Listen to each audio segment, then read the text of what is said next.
pembahasan kita mungkin di awal untuk siang hari ini nih Bapak Ibu terkait dengan insurable interest. Ya, mungkin Bapak Ibu pada belum tahu ya, atau mungkin sudah tahu, sudah paham karena sudah punya produk asuransi, ya.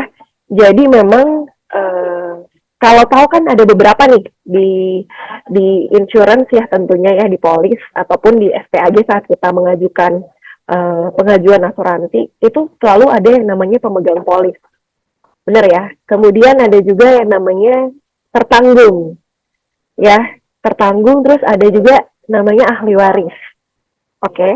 Nah, uh, untuk resiko yang dibawa ke asuransi itu biasanya adalah resiko dari tertanggung, gitu Bapak Ibu. Jadi pemegang polis bisa jadi sama dengan tertanggung, bisa jadi juga berbeda, gitu ya. Nah, resiko yang dibawa ke asuransi ini yang dari tertanggung ini ya, jadi kalau misalnya terjadi resiko tutup usia, nah ada yang menerima, pihak-pihak yang ditunjuk untuk menerima yang namanya uang pertanggungan atau santunan asuransi, yaitu beneficiary atau ahli waris, gitu ya.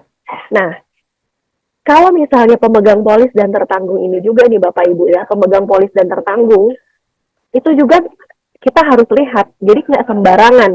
Ya misalnya, Pak Agus gitu pemegang polis, nanti Bu Sari misalnya tertanggungnya terus Gladys ahli waris, nggak bisa seperti itu Bapak Ibu.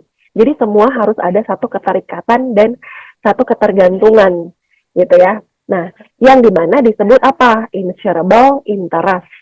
Nah, dalam prinsip asuransinya sendiri ini menjelaskan bahwa seseorang diberikan hak untuk mengasuransikan sesuatu karena terdapat hubungan keluarga atau ekonomi yang mendasari. Jadi kalau terdampak sesuatu ke tertanggung nih yang resikonya dibawa ke asuransi, maka ya ahli waris ini akan mendapatkan sejumlah uang pertanggungan atau santunan asuransi gitu ya, atau manfaat asuransi apabila tertanggungnya tutup usia gitu ya. Nah, jadi ada ekonomi yang mendasari dan ada ekonomi yang terdampak gitu ya. Jadi eh, pemegang polis dan tertanggung ini harus punya insurable interest nih Bapak Ibu. Begitu pula dengan ahli waris gitu ya. Ahli warisnya juga tentunya harus punya keterikatan tentang keuangan ya. Kemudian keterikatan darah ya ataupun hukum gitu ya Bapak Ibu. Jadi ini sangat penting nih Bapak Ibu. Saya ingin sharing untuk Bapak Ibu pada siang hari ini tentunya ya. Nah, dari Asosiasi Asuransi Jiwa Indonesia sendiri mengatakan bahwa peran beneficiary dalam asuransi jiwa ya ya beneficiary ini yaitu penerima manfaat nih Bapak Ibu. Nah, penerima manfaat atau orang yang mendapatkan keuntungan dari suatu yang terkait dengan keuangan umumnya pada dunia asuransi berupa polis asuransi. Nah, dana perwalian atau surat wasiat dan lebih mudahnya beneficiary bisa diartikan sebagai ahli waris yang nantinya akan menerima premi gitu ya atau uang pertanggungan ya. Nah, ahli waris ini mendapat manfaat ketika tertanggung meninggal dunia. Ya, jadi setidaknya secara ekonomi dari keluarga ataupun impian dari keluarga ini nih Bapak Ibu masih bisa dilanjutkan apabila tertanggung atau orang yang menjadi tulang punggung keluarga yang dijadikan tertanggung ini tutup usia gitu ya. Jadi untuk meringankan beban dan meminimalisir dampak kerugian aset tentunya ya Bapak Ibu. Nah, saat mendaftarkan diri untuk ikut dalam produk asuransi jiwa, tentunya nasabah akan diminta untuk mengisi. Benar ya? Calon nasabah atau calon pemegang polis pasti diminta mengisi SPAJ, betul ya? Nah, ya, SPAJ ini pasti akan ditulis nih, berapa orang misalnya, siapa-siapa yang akan menerima uang pertanggungan apabila tertanggung tutup usia, gitu ya. Kemudian orang-orang ini hubungannya apa dengan tertanggung, betul ya, Bapak Ibu? Kemudian mungkin tanggal lahirnya di mana, ya namanya siapa, kemudian persentase uang pertanggungannya ada berapa, dari 100%, apakah 50-50, apabila ada dua orang ahli waris, gitu ya. Jadi ada isian-isian seperti itu yang tentunya perlu kita cantumkan, ya. Kalau kita ingin mengajukan SPAJ gitu atau SPAJ syariah. Nah, dari OJK sendiri juga mengatakan ada inklusinya juga ya lewat Instagram nih, ahli waris dan asuransi jiwa. Siapa saja yang berhak menerima manfaat dalam asuransi jiwa? Yang pertama ya tentunya ahli waris ya. Hubungan keluarga menciptakan insurable interest yang baik, kemudian memiliki ketergantungan finansial tertanggung maupun tidak gitu ya. Kemudian insurable interest juga terjadi antara individu dan lembaga, contohnya asuransi jiwa kredit ya, di distribusi CR yang lain nih Bapak Ibu, di mana debitur, di mana asuransi jiwa kredit, di mana debitur akan menjadi tertanggung dan pemberi kredit atau pinjaman sebagai penerima manfaat. Jadi seperti itu ya. Kemudian golongan ahli waris berdasarkan prioritas. Biasanya ada golongan-golongannya nih, sesuai dengan Undang-Undang Hukum Perdata Pasal 38. Ya, golongan 1 suami istri yang masih hidup dan anak atau keturunan langsung ya. Golongan 2 orang tua dan saudara kandung pewaris. Golongan 3 keluarga dan garis lurus, keluarga dalam garis lurus ke atas ya, sesudah bapak dan ibu pewaris, kakek atau nenek dan seterusnya. Kemudian paman bibi pewaris beserta keturunannya, serta saudara dari kakek nenek beserta keturunannya. Ya, jadi memang ya namanya juga asuransi pada zaman ini juga digunakan untuk salah satu untuk legacy ya Bapak Ibu ya, untuk warisan ya. Jadi menciptakan warisan juga tentunya untuk keluarga yang ditinggalkan. Jadi ya ini juga mungkin diatur juga nih Bapak Ibu sesuai golongannya. Cuman memang akan lebih simpel Bapak Ibu untuk ahli waris di ketika kita membeli asuransi daripada ahli waris dalam harta waris gitu ya. Nanti kita akan bahas karena kita lebih fleksibel Bapak Ibu. Kita akan lihat ya. Ini serba-serbi aja ahli waris ya. Harta waris, bedanya harta waris dan uang pertanggungan. Yang pertama itu adalah pihak yang diikat ya. Jadi di dalam hukum waris pihak yang diikat ada 3, pewaris, ahli waris, dan harta waris. Namun dalam polis asuransi jiwa, pihak yang diikat itu ada 2, ya, penanggung atau perusahaan asuransi atau CAR ya, dan tertanggung orang yang dipertanggungkan dalam asuransi jiwa, ya. Nah, kenapa dalam polis asuransi jiwa ada pemegang polis? Karena di dalam hukum akad, seseorang yang membuat perikatan harus sesuai dengan sesuai memiliki legal standing atau kedudukan hukum. Gitu ya. Jadi sebenarnya lebih simpel sih Bapak Ibu ya, dan juga berbeda tentunya terkait harta waris dan UP atau uang pertanggungan. Kemudian ada surat keterangan waris. Nah, harta waris untuk beberapa aset yang memerlukan bukti kepemilikan dari negara. Nah, kita perlu memerlukan surat keterangan waris untuk mencairkan. Ya, misalkan almarhum punya tabungan atau produk perbankan. Ya, jadi kita perlu surat keterangan waris untuk bisa mencairkan aset tersebut dari bank. Ya, jadi nggak serta-merta, wah, misalnya nih, orang tua gitu ya, misalnya sudah meninggal gitu, punya akun di bank gitu ya. Kemudian misalnya anaknya ini, serta-merta mau ngambil gitu ya. Boleh dong bang, ditransfer aja ke rekening saya gitu, misalnya. Tidak bisa Bapak Ibu, tetap harus ada surat keterangan waris. Gitu ya, yang mungkin dibuat oleh notaris gitu Bapak Ibu. Karena mungkin kalau Bapak Ibu ingat kalau kita buat rekening tabungan nih sekarang ya, itu nggak ada kita mencantumkan ahli waris Bapak Ibu. Padahal sebenarnya ada kalau di form nih Bapak Ibu, tapi selalu dilangkahi gitu. Kalau kita pergi ke bank, kalau kita langkahi itu tabel kolom yang ada isian untuk ahli waris. Jadi hanya ada beberapa hal yang diisi dan desain gitu Bapak Ibu. Kemudian jadi tabungannya tanpa kita jelaskan atau isikan detail ahli waris ke siapa gitu. Lain halnya dengan kita isi SPAJ. Kalau Bapak Ibu nggak isi ahli waris, maka polis nggak akan issued. Pasti pending gitu, pasti di hold dulu. Ya nggak? Karena belum lengkap gitu Bapak Ibu ya. Nah, jadi seperti itu ya perbedaannya. Nah, jadi sedangkan untuk mencairkan uang pertanggungan kalau di asuransi jiwa, para penerima manfaat tidak memerlukan surat keterangan hak waris. Ya, jadi semua kan sudah kita isi duluan ya di awal ya. Jadi surat keterangan hak waris hanya diperlukan para pengganti penerima manfaat apabila terjadi simultan death.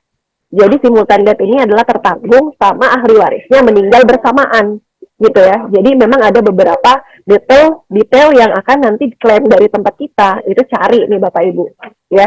Siapa nantinya yang akan menerima gitu untuk uang pertanggungannya.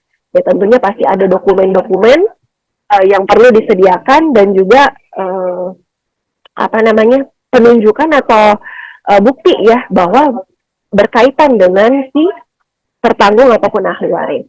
Nah, kalau kondisinya normal saja, misalnya suami punya asuransi jiwa, istri sebagai penerima manfaat, dan istri masih hidup ketika suaminya meninggal dunia, maka istri tinggal mengajukan klaim ya ke perusahaan asuransi dan UP asuransi akan dikirim ke rekannya istri. Jadi sesimpel itu nih Bapak Ibu. Jadi memang ada perbedaannya juga ya terkait ya ternyata punya aset harta ya dengan UP. Ya UP lebih lebih simpel dalam kita pembentukan warisan nih Bapak Ibu ya.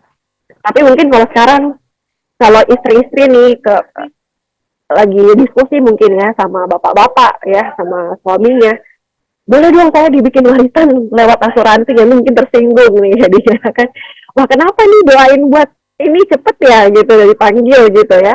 Nah padahal sebenarnya ya salah satu untuk kita cara ya memang cara untuk pembentukan warisan ya bisa jadi lewat asuransi jiwa saja dan sebenarnya itu sah-sah saja karena itu kan mitigasi ya mitigasi resiko nih Bapak Ibu. Oke, mungkin kita langsung kenapa saya bahas ini ya karena ada apa namanya berita ya Bapak Ibu soal ada berita ya ini diliput dari Kompas ini mungkin beberapa tahun yang lalu ya 1-2 tahun yang lalu kalau nggak salah berita ini di up gitu ya bahwa ada artis ya NM ya menyiapkan asuransi hingga 40 miliar untuk anak-anaknya. Jadi ya memang niatan dari ibu ini ya tentunya dia nggak mau anak-anaknya ini susah kalau misalnya dia tutup usia gitu ya. Ya jadi dia mengasuransikan lah anak-anaknya gitu ya. Cuman barusan ini kita bukan mau tenggelam atau terbawa dengan arus gosip nih Bapak Ibu ya.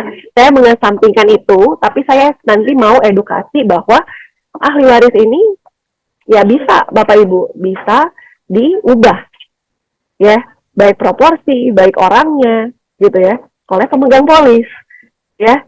Jadi memang intinya ada perselisihan mungkin ya Bapak Ibu, tapi kita nggak bahas ke sana.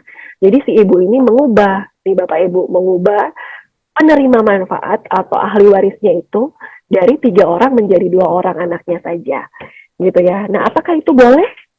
Ya bisa, ya boleh Bapak Ibu di asuransi, gitu ya. Di CAR bisa nggak? Bisa, ya. Merubah penerima manfaat di CAR itu bisa.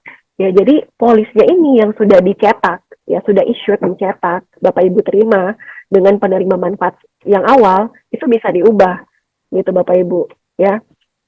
Dengan ya mungkin ya alasan dari pemegang polis sebagai yang utama ya pemilik dari polis ini, gitu ya. Jadi bisa diubah atau misalnya diubah persentasenya atau seperti apa, bisa juga dengan ya mungkin pas bikin asuransi anaknya baru 1 gitu ya kemudian anaknya dikaruniai anak lagi gitu jadi mau 50-50 aja deh gitu misalnya mau diubah persentasenya gitu ya. Nah caranya tuh seperti apa gitu ya caranya seperti apa jadi di endorse nih Bapak Ibu mungkin Bapak Ibu bisa lihat di Mobis itu di bagian fitur layanan ya ada customer care dan lain sebagainya Bapak Ibu bisa apa namanya pilih ataupun ya memang mesti ngisi form nih Bapak Ibu ya di CS gitu. Jadi di iCare juga ada ini untuk formnya. Jadi form mengendorse polis kita. Jadi tinggal kita pilih nih mau yang di endorse itu apa gitu ya. Misalnya perubahan uang pertanggungan gitu dan lain-lain gitu ya Bapak Ibu. Jadi semuanya bisa kita misalnya lakukan perubahan ya yang nggak bisa dirubah cuma satu tertanggung karena sejak awal ya sudah di bawah resikonya adalah tertanggung ini ya jadi tertanggung nggak bisa diganggu gugat nggak bisa diubah pemegang polis bisa diubah nggak bisa Bapak Ibu kalau ternyata pemegang polis dan tertanggung itu beda orang pemegang polisnya ini bisa diubah. Misalnya dalam case apa, seperti apa Bu Gladys, misalnya itu bisa diubah. Contoh ya, anak usia 13 tahun, oke, anak usia 13 tahun ya. Kemudian eh, orang tua nih sebagai pemegang polis ya, anak ini sebagai tertanggung gitu ya. Nah, nantinya eh, ketika anak ini sudah punya kerja ya, pekerjaan, misalnya dia bekerja di usia 25 ya Bapak Ibu ya, usia 25. Nah, orang tuanya bilang gini, ya kamu kan udah punya penghasilan gitu ya. Ya udah silakan aja kamu juga jadi pemegang polis gitu ya, diubah gitu kan. Jadi dia tertanggung saja, orang tuanya sebagai pemegang polis ya. Kemudian diubah nih, pemegang polisnya itu menjadi anaknya ini, jadi sama nih tertanggung sama pemegang polisnya. Atau semisal nih, um, si pemegang polis ini ya pengen ya kamu kalau misalnya kan masih bayar premi nih, ternyata yang pertama itu berbeda nih pemegang polis, orang tua, kemudian tertanggung ini anaknya gitu ya. Ya udah, mama sudah bayarin 2 tahun, kamu yang lanjutin setelahnya nanti kamu jadi pemegang polis, boleh nggak? Ya itu juga bisa tuh Bapak Ibu, tinggal di endorse saja ya. Jadi pemegang polis bisa diubah, ahli waris bisa diubah gitu ya.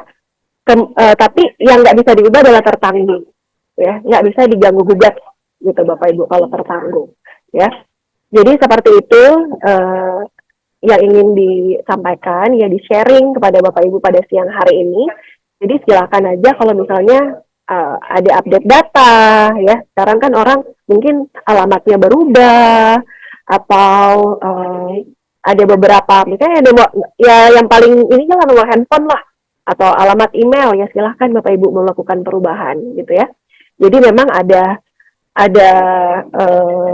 dokumen-dokumen juga yang perlu dilampirkan dan juga biaya ya Bapak Ibu, biaya 15.000 untuk endorsement gitu ya. Jadi silakan untuk Bapak Ibu mengunjungi CS ya. Jadi kalau seperti ini ya, perubahan penerima manfaat atau ahli waris, ya tinggal diisi nih nama lengkapnya, siapa, hubungan dengan peserta, tanggal lahir, tanggal bulan tahun, kemudian jenis kelamin dan besaran persentasenya gitu Bapak Ibu, mau diubah seperti apa ya. Jadi seperti itu